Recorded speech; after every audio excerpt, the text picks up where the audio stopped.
Hey, welcome back to the channel. It's the Broke Capitalist coming at you.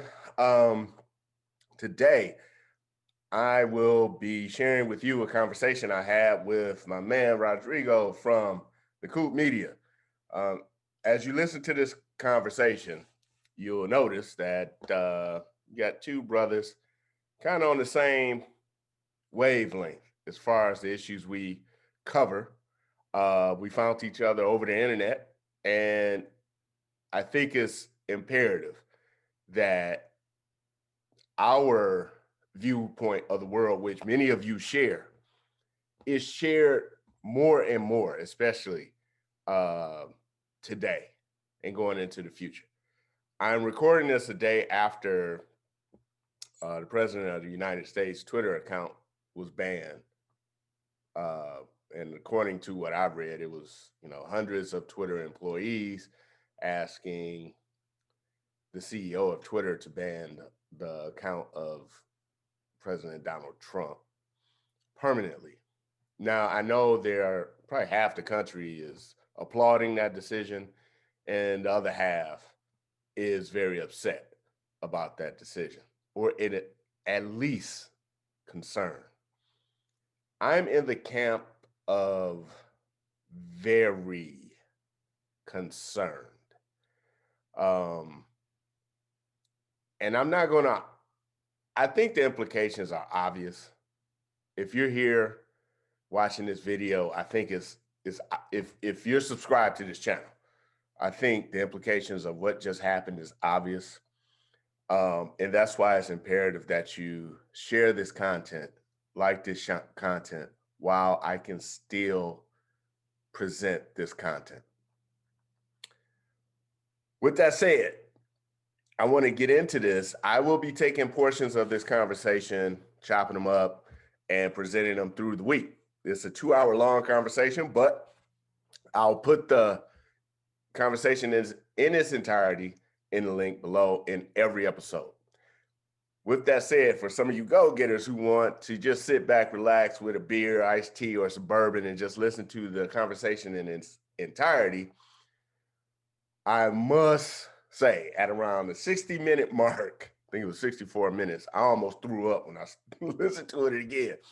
I misspoke and said that socialism brought us Madam C.J. Walker. I wanted to shoot myself in the head when I heard that.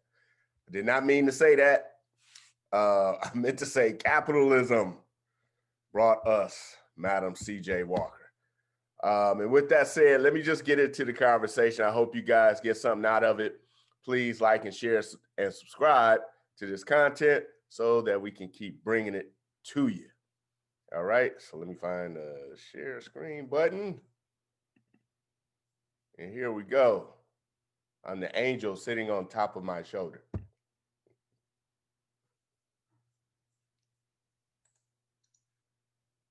Oh, we live. All right. So what up? Sorry, we're running a couple minutes late, but it doesn't look like there's too many people in here anyway. But for the people who find this a little bit later, welcome back. First live in the new year. And as you can see, I got a special guest. I'm very glad to have on the show, just because we talk about a lot of the same things, just from a different perspective. But I thought this would be the right time to have him on for the simple. Whoa, let me. I got technical difficulties. I got some echoes going on. Let me shut down some windows. First live in the new year, and as you can see, I got a special. Okay, my bad. So yeah, he talks about a lot of the same things I talk about from a different perspective. But there's one key topic that I wanted to have him on now. I think it's the perfect time. We'll get into that a little bit later. But let me introduce him first. I got my boy Andre Davis, aka the Broke Capitalist. How you doing, man? I'm doing great. Happy to be here. Happy New Year. All right. So Happy New Year to you too. And obviously, I have all of his. I have his information. I have his YouTube channel in the description. So if you guys want more information about him, go into the description, go over to his page. He got some pretty good videos, right? So the theme, this is a wild week.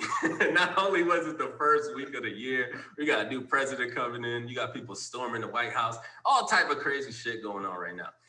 But we're gonna look past all of that, right? And we're gonna try to get to, the real meaning of all this, like what's really, really, really going on, right? Not the show that they're showing us, right? What's really going on, right? So those are the type of things we want to tackle in this show today.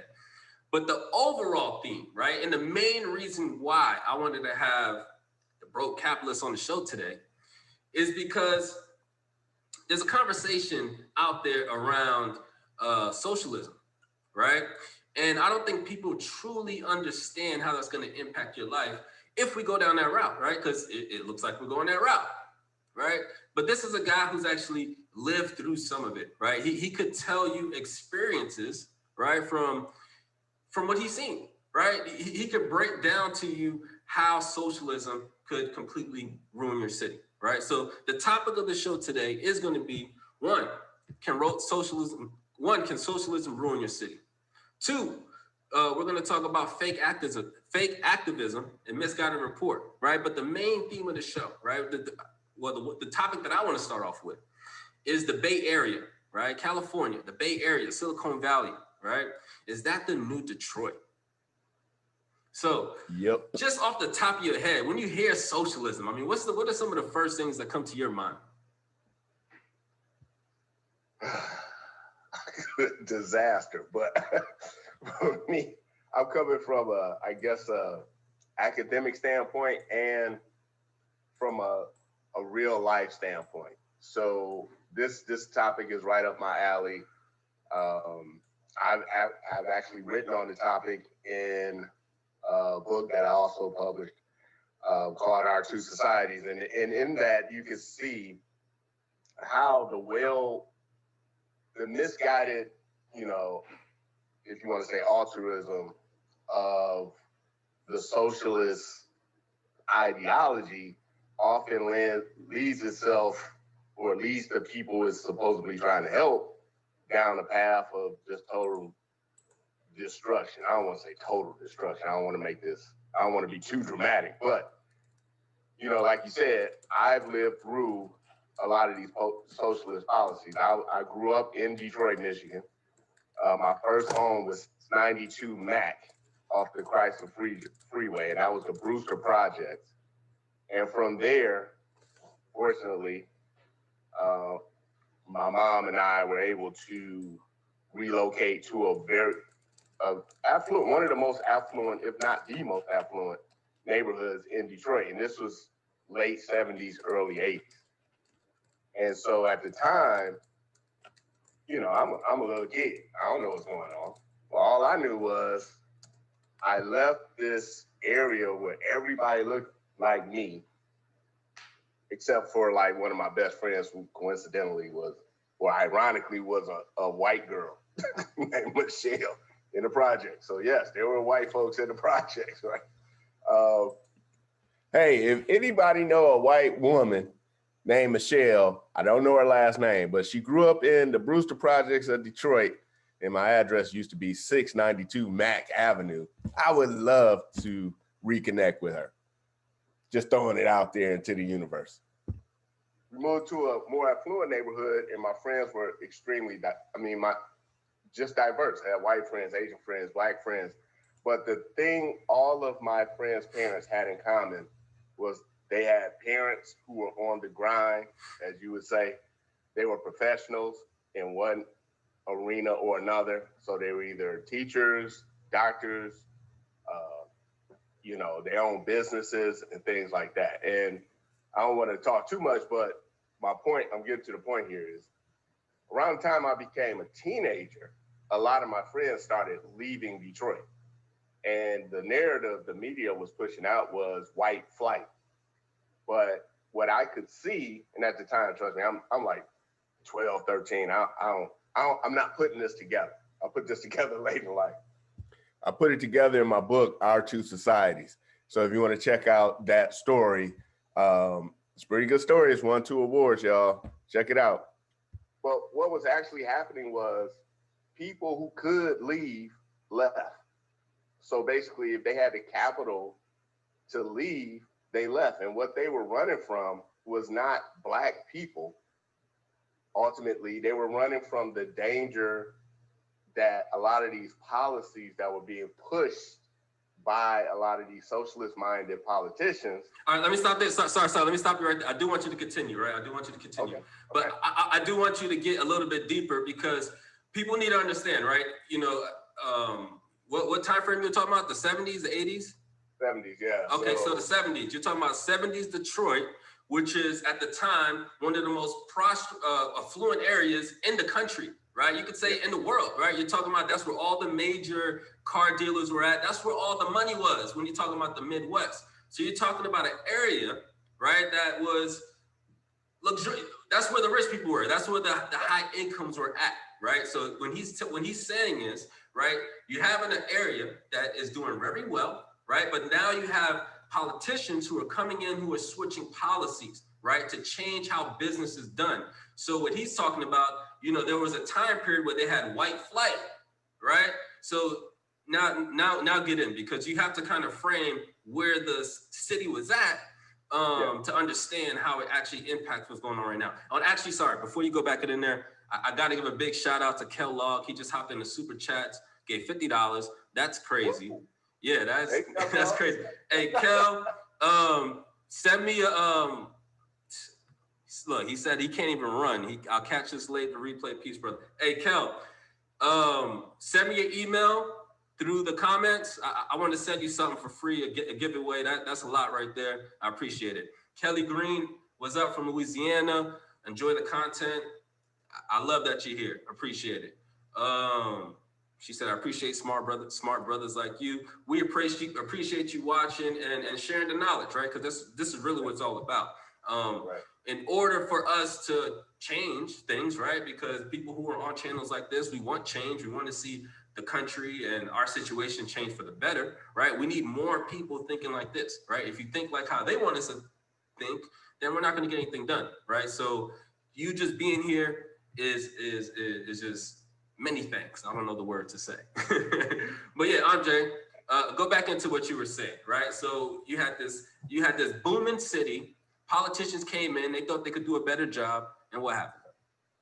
All right, so I'm gonna take one step back, take two steps forward. So I was born in the early 70s, but Detroit was on its decline from the 60s. So one thing, if you come across anybody with gray hair in Detroit, ask them what they've heard all their life. They've heard this one thing: Detroit is coming back, which will let you know, right? It used to be something else. So Detroit literally was there's a city inside of Detroit City. Its own municipality, its own police, used to have its own police force, fire department, city government, everything. It's called Highland Park. That used to be the most affluent city on the planet, period. Like, that was in the 50s.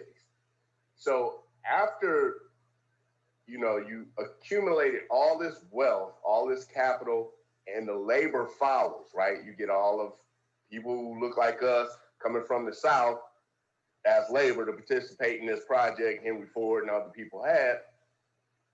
After that's established, then you got the socialists to come in, and I'm sorry to say, just act like parasites. Because a parasite needs a host. A host don't need a parasite. So they started coming in and through the guise of, racial equality or anti-racism, they start pushing forth a lot of socialist policies. So I call it the Trojan horse. You push in, and they're doing it today. You push in like these ideas that Black Lives Matter may have about being anti-racist and this and that. But the policies, when you look at them, they're basically, Karl Marx could have wrote them, right? I think this is a good place to stop.